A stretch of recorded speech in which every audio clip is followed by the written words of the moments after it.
আসসালামু আলাইকুম। শিক্ষা একাডেমিতে তোমাদের সবাইকে স্বাগতম। এই ভিডিওতে আমি তোমাদেরকে অষ্টম শ্রেণীর বিজ্ঞান অনুশীলন বই থেকে চতুর্থ অধ্যায় ফিল্ড ট্রিপ এই অধ্যায়টির অষ্টম সেশন নিয়ে আলোচনা করব। আর এই সেশনে তোমাদেরকে যেই কাজগুলো দেওয়া হয়েছে এই কাজগুলো তোমরা কিভাবে সমাধান করবে আমি তোমাদেরকে তা দেখিয়ে দিব। তোমরা এখানে দেখতে পাচ্ছ তোমাদেরকে এই অষ্টম সেশনের লেখাগুলোতে বলা হয়েছে সাধারণভাবে কোনো কিছু করাকে কাজ বললেও পদার্থবিজ্ঞানের কাজ শব্দটার ভিন্ন মানে আছে। যেমন ধরো, তুমি এখন এই বইটি পড়ছ, এটাকে সাধারণভাবে কাজ বললেও পদার্থবিজ্ঞানের ভাষায় এটাকে কাজ বলা যাবে না। তাহলে কাজ শব্দটির সুনির্দিষ্ট অর্থ কী তা একটু ভালোভাবে জেনে নেওয়া দরকার।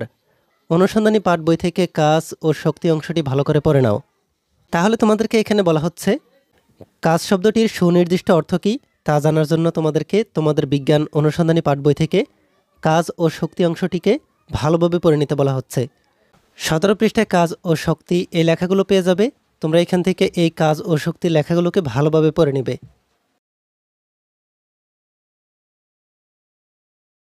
এরপরে তোমাদেরকে বলা হয়েছে এখন নিশ্চয়ই বুঝতে পারছো কেন বই পড়া কিংবা টিভি দেখাকে কাজ বলা যাবে না। তবে খাতায় যখন তুমি কলম বা পেন্সিল চালিয়ে লেখো তখন সত্যিকার অর্থে কাজ হয়। তুমি হাত দিয়ে বল প্রয়োগ করো এবং তোমার বল প্রয়োগ করার ফলে কলম সরে সরে যায়, মানে কাজ হয়।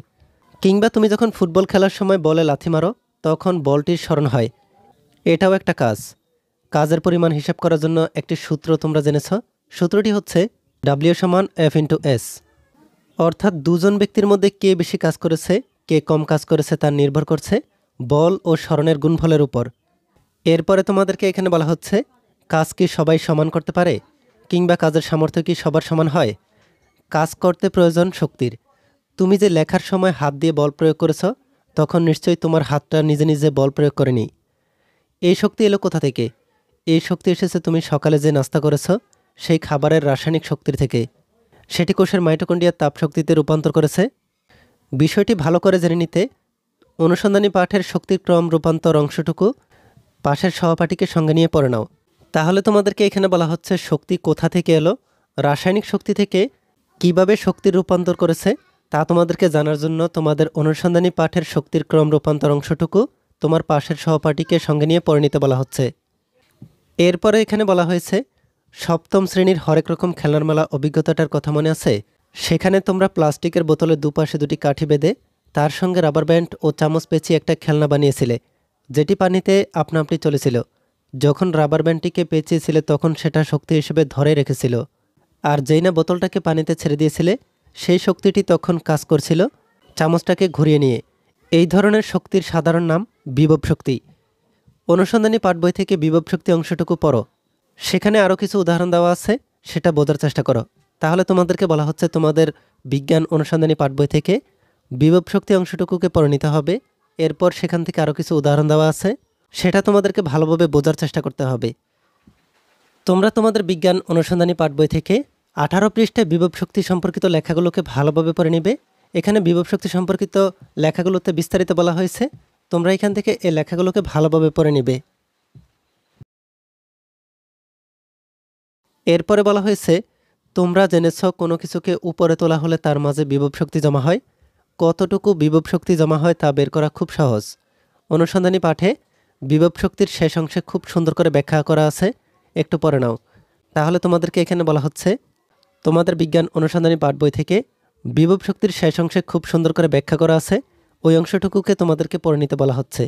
এরপরে বলা হয়েছে তুমি যখন সিঁড়ি বেয়ে উপরে উঠো তখন তোমার ওজন ও যতটুকু উপরে উঠেছ তা যদি তুমি গুণ করো তাহলে ওই উচ্চতায় তোমার বিভব শক্তির পরিমাণ পেয়ে যাবে।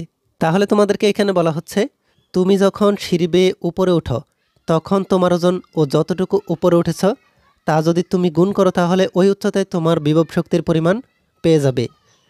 পরবর্তী পৃষ্ঠায় তোমাদেরকে এখানে বলা হচ্ছে চলো একটা পরীক্ষা করে দেখা যাক উচ্চতা বাড়ার সঙ্গে সঙ্গে বিভব শক্তি বাড়ে কিনা। একটা স্প্রিং ব্যালেন্সের সাহায্যে হাতের কাছে পাওয়া যায় এমন কোনো একটি বস্তু, যেমন হতে পারে ইটের টুকরো, পানির বোতলের ওজন বের করে নাও। এবার বস্তুটিকে বিভিন্ন উচ্চতা রেখে বিভব শক্তি হিসাব করে নিচের ছকে লেখো। যদি স্প্রিং ব্যালেন্স না পাও তাহলে নির্দিষ্ট ভরের বাটখারা ব্যবহার করতে পারো। আর ইতিমধ্যে তোমরা জেনে গেছো ভরের সঙ্গে অভিকর্ষ ত্বরণ 9.8 মিটার/সেকেন্ড স্কোয়ার গুণ করলেই বস্তুর ওজন পাওয়া যায়। তাহলে তোমাদেরকে এখানে বলা হচ্ছে একটি পরীক্ষা করে দেখার জন্য যার উচ্চতা বাড়ার সঙ্গে সঙ্গে বিভব শক্তি বাড়ে কিনা। আর বস্তুটিকে বিভিন্ন উচ্চতায় রেখে বিভব শক্তি হিসাব করে নিচের ছকে তোমাদেরকে লিখে রাখতে হবে। তোমরা এখানে দেখতে পাচ্ছ তোমাদেরকে এই ছকটিতে প্রথমে লিখতে হবে বস্তুটির ওজন।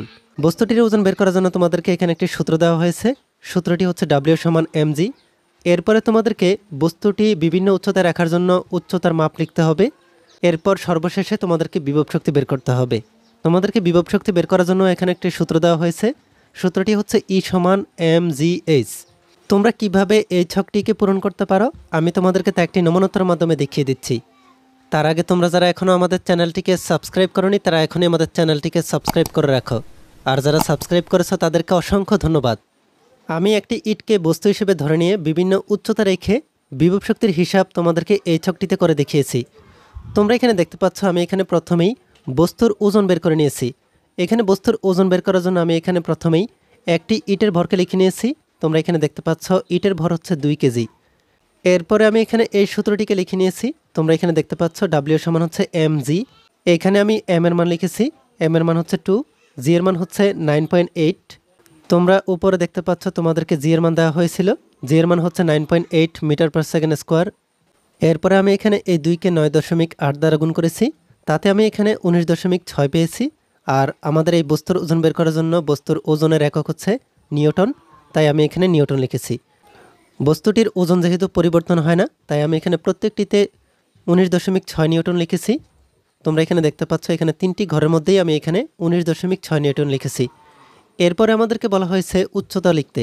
বস্তুটির উচ্চতা যেহেতু বিভিন্ন স্থান থেকে আমাদেরকে হিসাব করতে হবে, তাই আমি ইটটিকে বিভিন্ন উচ্চতা রেখে হিসাব করেছি। তোমরা এখানে দেখতে পাচ্ছ আমি প্রথমেই 5 মিটার উপরে রেখেছি, এরপরে 10 মিটার উপরে রেখেছি, এরপরে 15 মিটার উপরে রেখেছি।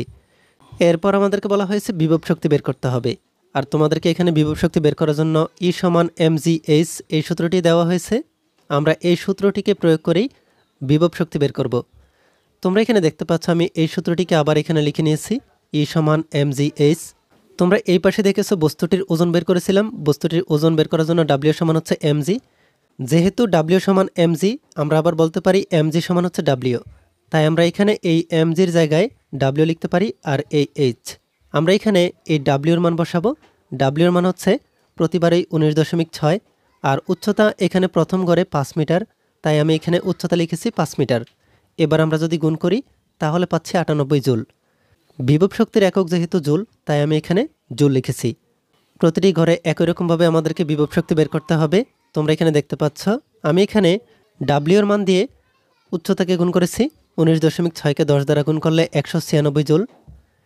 এরপরে আবার W এর মানকে উচ্চতা দিয়ে গুণ করাতে 294 জুল। তাহলে আমরা এখানে দেখে ফেললাম তোমরা কিভাবে এই ছকটিতে কোনো বস্তুকে বিভিন্ন উচ্চতা রেখে কিভাবে বিভব শক্তি বের করতে পারো। এই ভিডিওতে এই পর্যন্তই। পরবর্তী ভিডিওতে আমি তোমাদেরকে এ অধ্যায়ের বাকি কাজগুলোকে তোমরা কিভাবে সমাধান করবে আমি তোমাদেরকে তা দেখিয়ে দিব। এই ভিডিওটি তোমাদের কাছে ভালো লাগলে ভিডিওতে কমেন্ট করে জানাতে পারো। আর পরবর্তী সকল ভিডিওগুলো পাওয়ার জন্য আমাদের এই চ্যানেলটিকে এখনই সাবস্ক্রাইব করে রাখো।